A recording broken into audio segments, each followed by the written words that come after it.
Pin Mien Ego. Oprah breaks silence on Meghan. I should have never trusted her.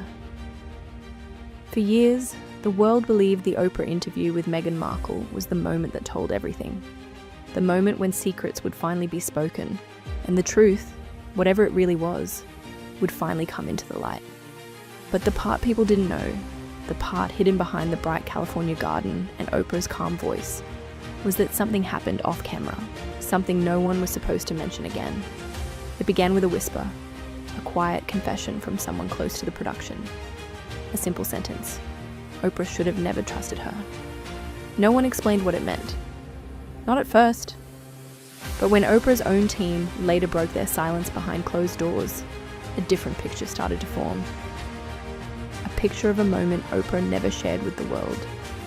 A moment that changed the way she looked at the interview sitting right in front of millions. And it all comes back to one question Oprah wanted to ask, and the one question Meghan would not allow. This is where the real story begins.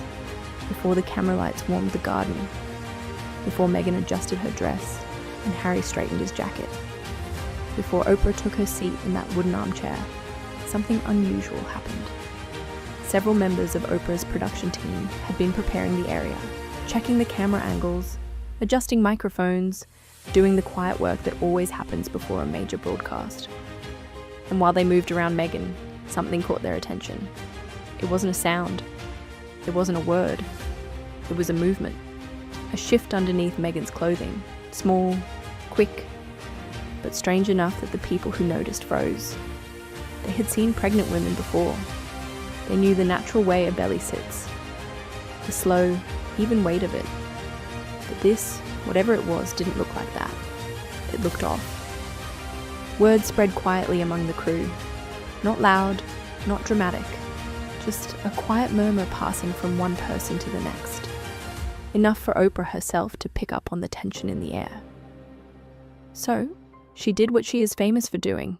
She prepared to ask about it, to bring it up gently on camera the way only Oprah can. But she never did because before the cameras rolled, before the first question could escape her mouth, Meghan leaned in, calm, composed, and very aware. She looked at Oprah and said a sentence that froze the moment in place. It's not the right time, no explanation, no details. Just a soft warning that settled the entire conversation. According to those who were there, Oprah paused, not because she agreed and not because she was afraid, but because she understood the weight of that moment. She knew that asking the wrong question, or even the right question at the wrong time, could ignite a war between the biggest interviewer in the world and the most talked about woman in the royal sphere. So Oprah stayed silent and the world never heard the question she planned to ask. This was the first sign that the interview was hiding something deeper than anyone realized. To understand why the moment mattered so much, you have to go back before Oprah, before Montecito, before any interview, back to the early days of Meghan's first pregnancy. Because the whispers didn't begin with Oprah's crew. They began long before that. From the moment Meghan appeared with her early baby bump, something felt different to many people who saw her in person. Her belly didn't always look the same from day to day. Sometimes it sat higher, sometimes lower, sometimes round, sometimes strangely square.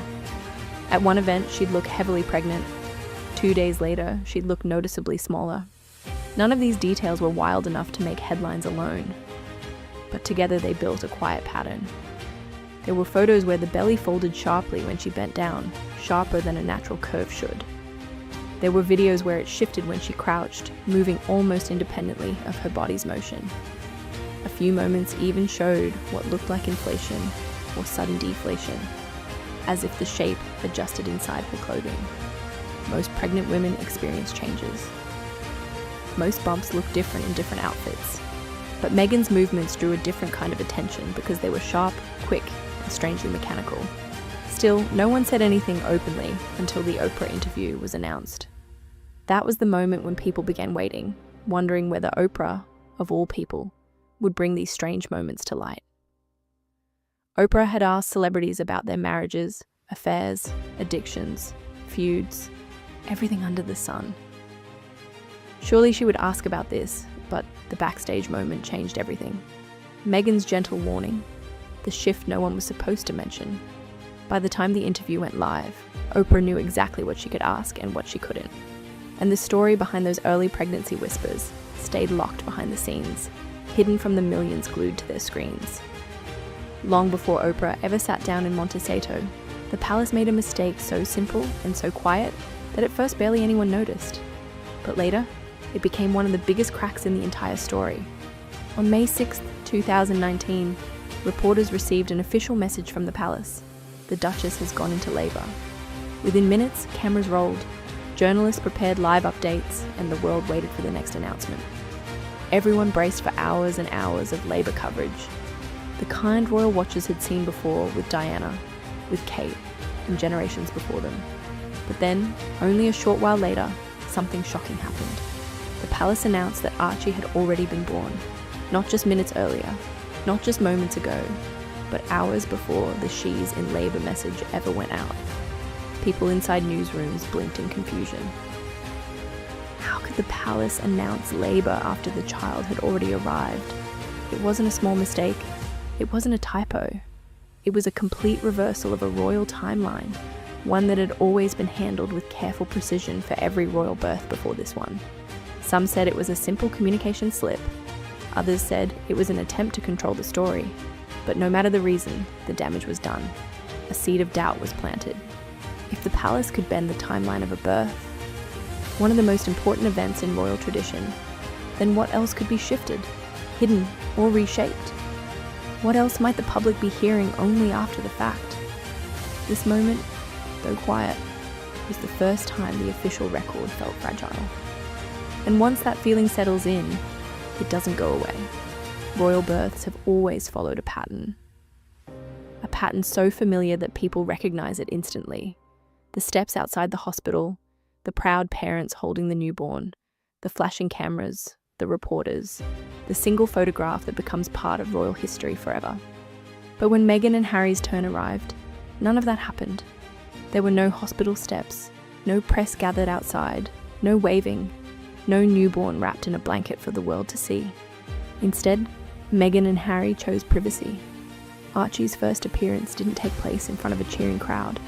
It took place days later inside Windsor Castle, behind thick stone walls and heavy wooden doors. The photo call was brief, quiet, and tightly controlled. The baby's face barely visible, the atmosphere calm and private.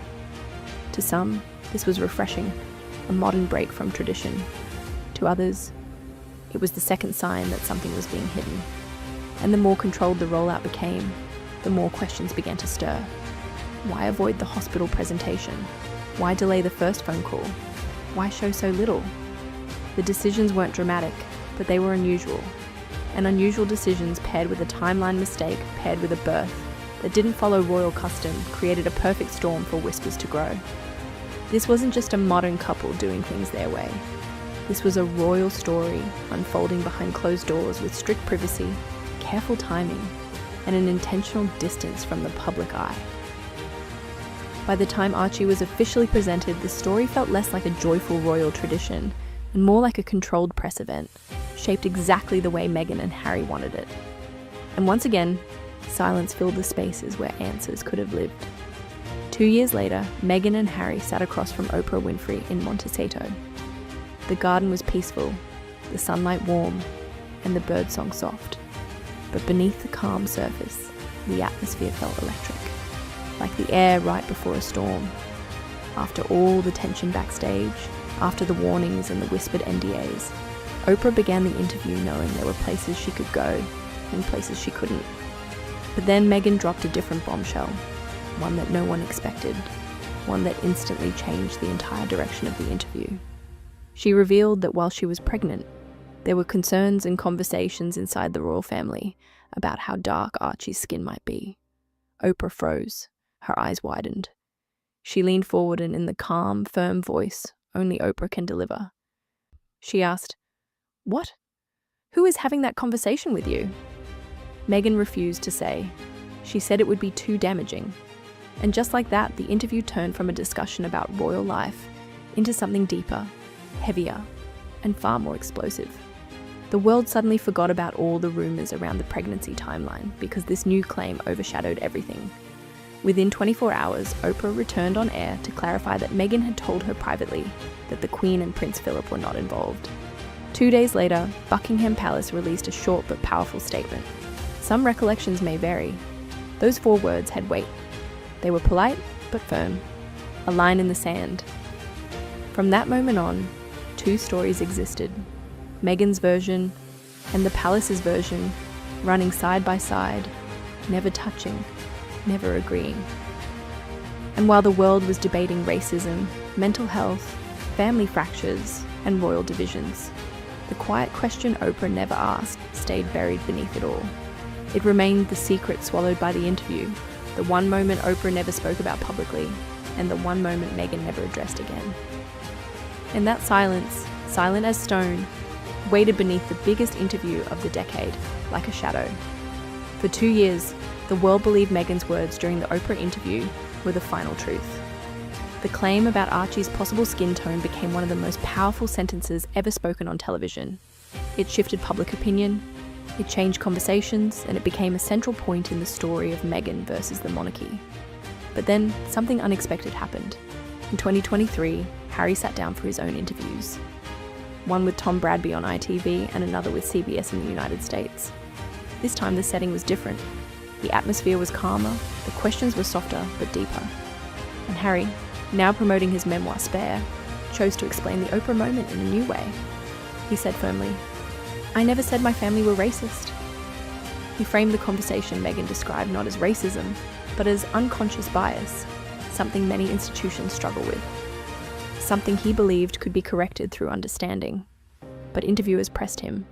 If the conversation wasn't about racism, then why didn't he correct the record back in 2021? Why let the world carry one version of the story for so long? Harry didn't have a clear answer. For many watching, this sudden shift didn't calm the situation. It stirred it. It created another question mark in a story already filled with missing pieces.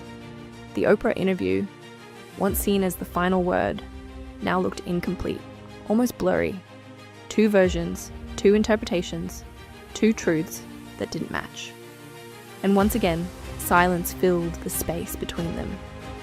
Now we enter the part of the story whispered more than spoken. The stories that drifted quietly from one insider to another.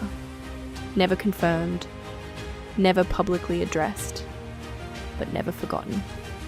February 2019, New York City. The Mark Hotel glittered with celebrities. Serena Williams, Amal Clooney, Gayle King. A luxurious baby shower for Meghan. Every moment photographed, every detail analysed. The world saw the glamour, the smiles, the designer gowns. But behind the scenes, word from the street painted a different picture. According to whispers, during one evening outing with her close friend Marcus Anderson, Meghan allegedly left something behind in her room. Not a purse, not jewellery, a pregnancy bump, a prosthetic one. The rumour didn't appear in tabloids. It didn't erupt online. It grew quietly like a shadow behind the bright lights of the hotel. And while the verified facts remained simple, the baby shower happened. The celebrity friends were there. This forgotten bump rumour clung to the event like a secret no one could fully prove or disprove. It was another piece in a long, complicated story. Not loud, not dramatic, but always there. Now, the story returns to the place where it began. That peaceful Montecito garden where Oprah and Meghan sat facing each other. The soft California sun, shining as if nothing in the world could possibly be wrong. People believed they were watching a complete story unfold. A story about love, a story about pain, a story about escape. But what they didn't know, what no one outside the crew understood, was that the most important moment of that day happened before the cameras ever started rolling. It was the hesitation in Oprah's eyes as she weighed the question she was never allowed to ask. It was the gentle warning from Meghan, "It's not the right time." It was the shifting shapes and thoughtful solution of its clothing. It was the truth left just outside the frame. And that's the strange thing about silence. Silence doesn't disappear. It waits. It waits in the spaces between official documents and whispered claims.